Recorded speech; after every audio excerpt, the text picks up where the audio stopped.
Hi hello viewers, నేను మీ MSR. ఈరోజు ప్రధాన పత్రికల్లోని ప్రధాన అంశాలు మీకోసం. లీజు ముసుగు 100 కోట్లకు ఎసరు. ఉర్దూ అకాడమీ భూములను చెన్నై కంపెనీకి కట్టబెట్టే కుట్ర. మరో భారీ భూపందేరానికి సర్కారు స్కెచ్. క్యాబినెట్లో చర్చించకుండా టెండర్లు పిలవకుండానే అప్పగించే ప్రయత్నం. ప్రభుత్వ నిర్ణయంపై మైనార్టీల ఆగ్రహం. ఉత్తర్వులను దాచి ఉంచడంపై అనుమానాలు. వెంటనే లీజు రద్దు చేయాలని డిమాండ్. పరిశ్రమల భూములకు రెక్కలు. జోరుగా భూమిని వినియోగ మార్పిడి. 2 నెలల్లో 18,000 ఎకరాలు మాయం. హిల్ట్ కంపెనీల మీద బలప్రయోగం. 10% లోపు కంపెనీలే తరలింపునకు అంగీకారం. తరలిని పరిశ్రమలపై సర్కార్ ఫోకస్. 2,800 కాలుష్యకారక కంపెనీల గుర్తింపు. 1,746 కంపెనీలకు రెండోసారి హెచ్చరికలు. రాజధాని ఎరైల్టీపై నిషేధిత భూతం.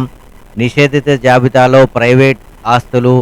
నిలిచిన రిజిస్ట్రేషన్లు. అవసరానికి అమ్ముకోలేక సామాన్యుల ఇక్కట్లు. ఆఫీసుల్లో ఎన్ఓసి దందా. చాలిక మీ నిర్వాకం, మేమే చూసుకుంటాం. తెలంగాణ కాంగ్రెస్ వ్యవహారాలపై ఏఐసిసి సీరియస్. పార్టీని పక్కకు నెట్టి వ్యక్తిగత ఎజెండాలు అమలు చేస్తున్నారు. దళిత ఎమ్మెల్యేలను ఎగదోస్తున్నది ఎవరో మాకు తెలుసు. మంత్రులకు సమన్వయం, ఎమ్మెల్యేకు క్రమశిక్షణ లేదు. క్యాడర్ను వదిలేశారు. కాపాడుకోవాల్సిన బాధ్యత మాది. రాష్ట్ర నాయకత్వానికి ఢిల్లీలో కుండబద్దలు కొట్టిన పెద్దలు. సీఎం రేవంత్ నివేదిక ఇవ్వబోగా తిరస్కరించిన నేతలు. తమ వద్దే పూర్తి గ్రౌండ్ రిపోర్టు ఉందన్న మల్లికార్జున ఖర్గే. రేపు టీపీసీసీ సమన్వయ కమిటీ సమావేశానికి నిర్ణయం.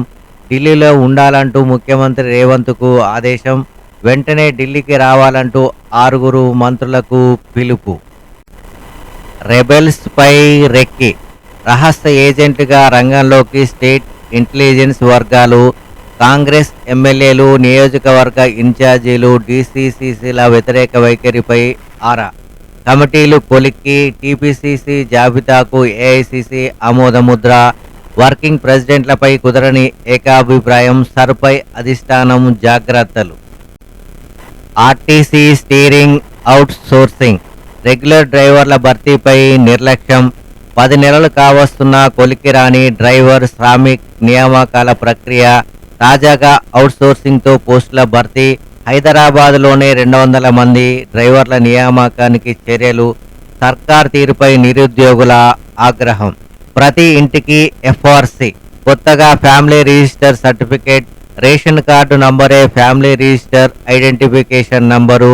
రేషన్ కార్డు అనుసంధానంతో కుటుంబ సభ్యుల వివరాల నమోదు. మీ సేవలో దరఖాస్తుకు అవకాశం. తహసీల్దార్కు సర్టిఫికేట్ జారీ అధికారం.